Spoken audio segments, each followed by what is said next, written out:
Welcome back to the Mondo Majic Hour with your host, Streebo Magic. I'm here once again with my faithful companion, Logan the Super Cat, also known as Weapon X, if you've ever been around him when he eats canned cat food. But that's neither here nor there.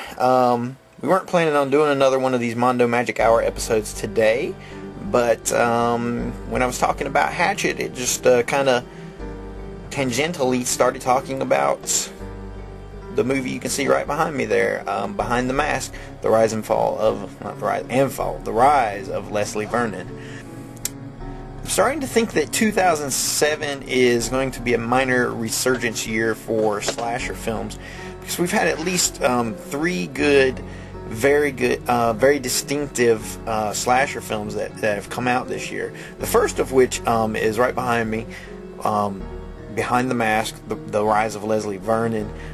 Second of which was Rob Zombie's Halloween, which just came out this past month. And the third one is Adam Green's Hatchet, which I just talked about on the other episode of Mondo Majic Hour. So if you want to know all about that, pop on over there. We'll probably talk about Halloween sometime soon, because there's been a real big discussion about that all over the internet. But right now, we're going to talk about Behind the Mask, because Leslie Vernon was one of those movies that really blew me away, so I'm excited to try to talk about it. So Behind the Mask, the Rise of Leslie Vernon, it's just one of those modern slasher flicks that really took me by surprise this year. I did not get to go see it in the theater. I wanted to, but the theatrical showing was very limited. It was only playing in a few places. Now, I actually did see that it was playing, but it was only in one theater here in North Carolina, and it was close to 2 hours away, so just at the time, I just couldn't make it work. But you know what? Once I finally got to see it on DVD, I wish that I would have gone to see it in the theater. Story-wise, let's break it down.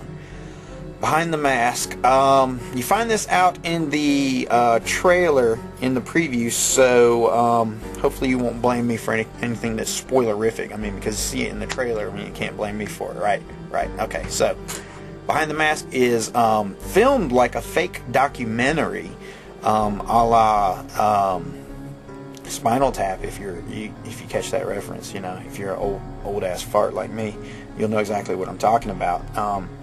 If you're a little bit younger, you may not be feeling it just yet, but Spinal Tap, check into it. But anyway, Leslie Vernon served as the Spinal Tap role in this one, where he has made an arrangement with some graduate film students, to come out and actually make a documentary about him and his rise to prominence in his chosen profession, which is as a slasher killer.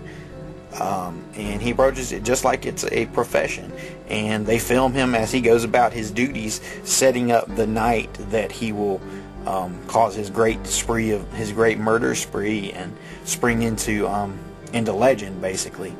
And the movie is set up really well. It's definitely postmodern in that it's very aware of itself. I mean, this is the kind of movie that couldn't have come at an earlier time. This Behind the Mask could not have come out in 1978 when John Carpenter's Halloween came out, because Behind the Mask builds upon the foundation and the knowledge of information that comes from earlier films like John Carpenter's Halloween or Bob Clark's Black Christmas, or in some cases, Tobe Hooper's Texas Chainsaw Massacre, or Last House on the Left from Wes Craven.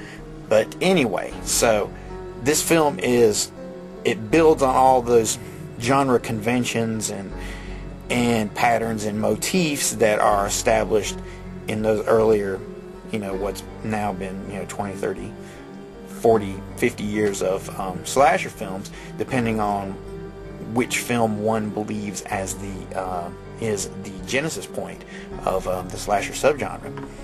For right now, I'm pretty much going to stick with Psycho, Alfred Hitchcock's Psycho. as the first slasher film because it has all those ingredients.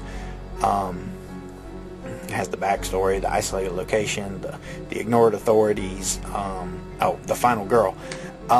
So hey man, I mean, all pieces of slasher stuff is there. It set it up. And then of course you had Mario Bava refined it. Well, maybe not refined it so much, but he added his thing to it with his giallo, Blood and Black Lace, which had, you know, basically one of the first black gloved killers. I mean, you know, we'll give Psycho their props, but you know, Mrs. Bates didn't have black gloves, at least. You know, yeah, she had a knife, but the killer in Blood and Black Lace has black gloves, the mask, the knives. He's killing hot women, you know, so slasher thing went on from there.